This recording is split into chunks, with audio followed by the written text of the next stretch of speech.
Okay, let's dive in. Welcome to the deep dive. We take a whole stack of sources, articles, technical reports, expert testimony, and we distill it all down to the essential knowledge you need to be informed and really ready to act. Today, we're moving past that initial shock of disaster relief. We're focusing squarely on structural resilience in the wake of Hurricane Melissa. Specifically, we're looking at how the Jamaican government's use of direct cash assistance is, well, it's forcing a really crucial question. What gets rebuilt and how wisely? I keep coming back to a saying I love. Jamaica is Lake Knuckle, but we are Tolwa. It means small but tough, enduring.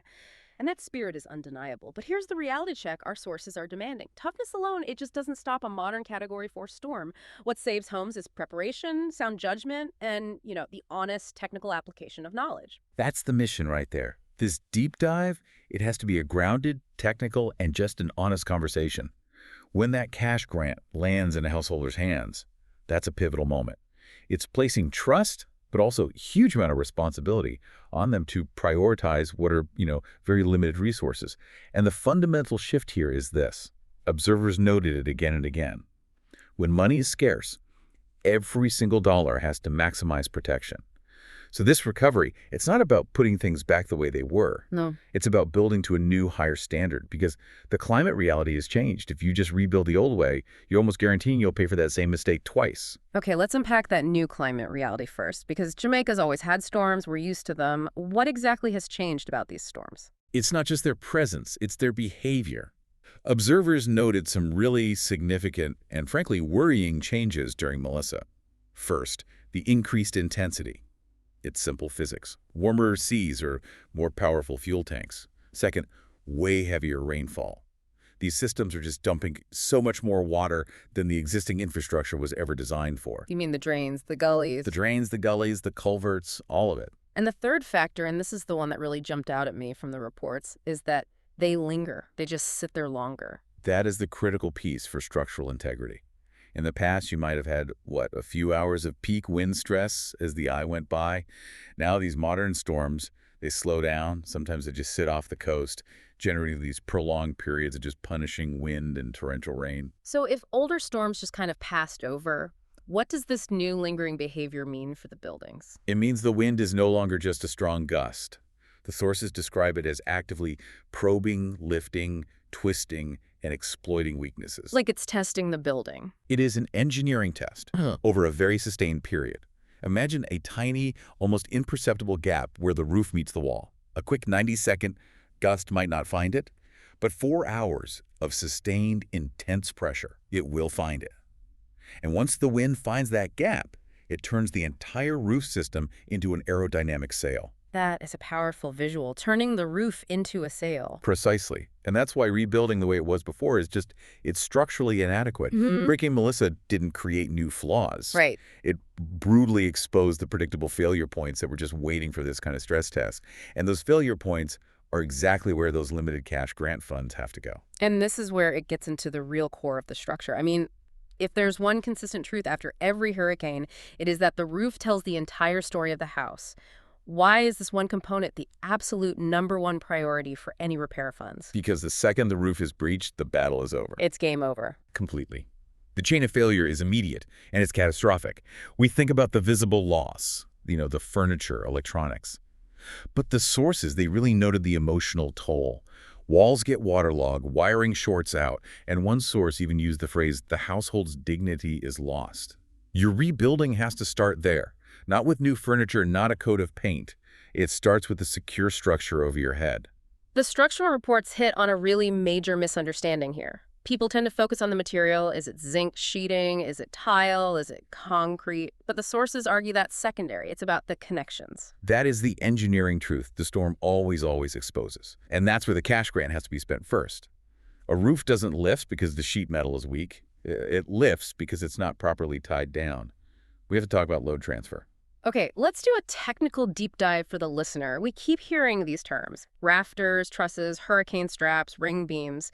Can you just walk us through in simple terms what a house needs to prevent that critical failure? Okay. Think of a house as a heavy box. The roof is the lid. Wind pressure creates this intense suction trying to peel that lid right off. Right. To stop that, the house needs a continuous structural seatbelt. And that seatbelt, it starts with a ring beam. This is a continuous reinforced concrete beam that runs around the very top of your walls. It acts like a belt, holding the walls together so they can't wobble or spread apart. Okay, so it's reinforcing that weak point where the roof meets the walls. Exactly. Now, the roof trusses, that internal framework of the roof, they have to be physically secured to that ring beam. You do that with properly installed hurricane straps. These are heavy-duty metal ties. They're the connection. They transfer that intense uplift force from the wind down into that strong ring beam. And that's the principle of load transfer, getting that force down to the ground safely. Precisely. The wind hits the roof, the force travels down the straps into the ring beam, and then that beam has to be tied continuously to the columns and the walls, all the way down to the foundation.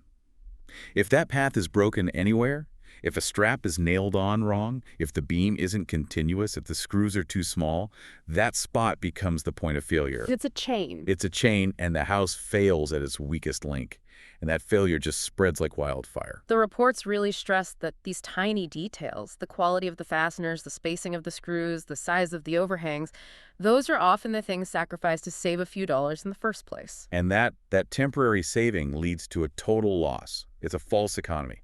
Now, about materials.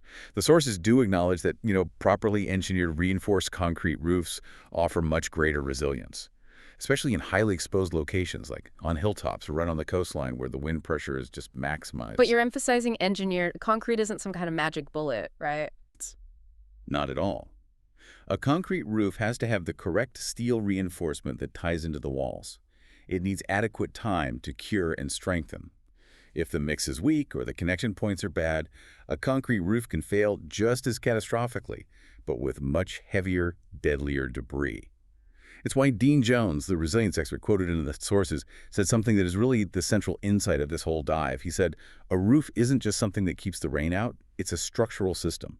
If you treat it like decoration, the hurricane will remind you it's engineering. That sentiment right there needs to guide every single rebuilding decision. But I have to play devil's advocate for a second. We're talking about limited cash grants. A homeowner might say, look, putting in new ring beams and professional straps, that's way too expensive compared to just replacing the zinc I lost. Are we asking too much of people who just want their lives back quickly? That is the critical tension. It's the whole issue, and the reports addressed it head on. If you skip the structural work now, you are guaranteeing that the next storm will return you to zero. The goal of the cash grant isn't a skeety temporary repair, it is building continuity. You have to see those structural elements, the straps, the beams, the fasteners, as insurance against a future total loss.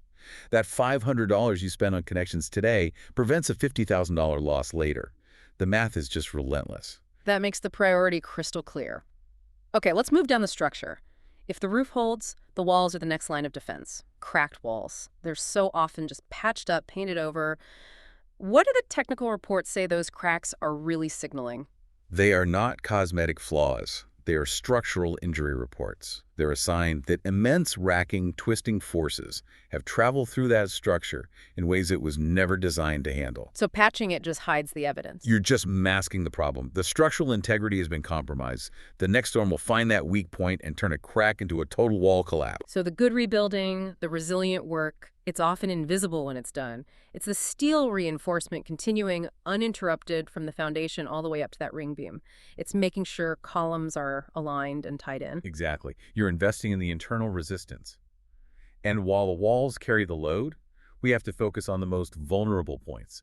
The openings, windows and doors. They aren't just for access, they are critical defense systems. We talked about that pressure vessel idea earlier. Can you explain why a broken window is so much more dangerous than, say, a leak in the roof? A broken window is catastrophic because it immediately equalizes the pressure. Before it breaks, the inside of the house is at a relatively low pressure. When wind breaches an opening, that high-velocity air rushes in, and it starts pushing up on the roof from the inside. In addition to the suction on the outside.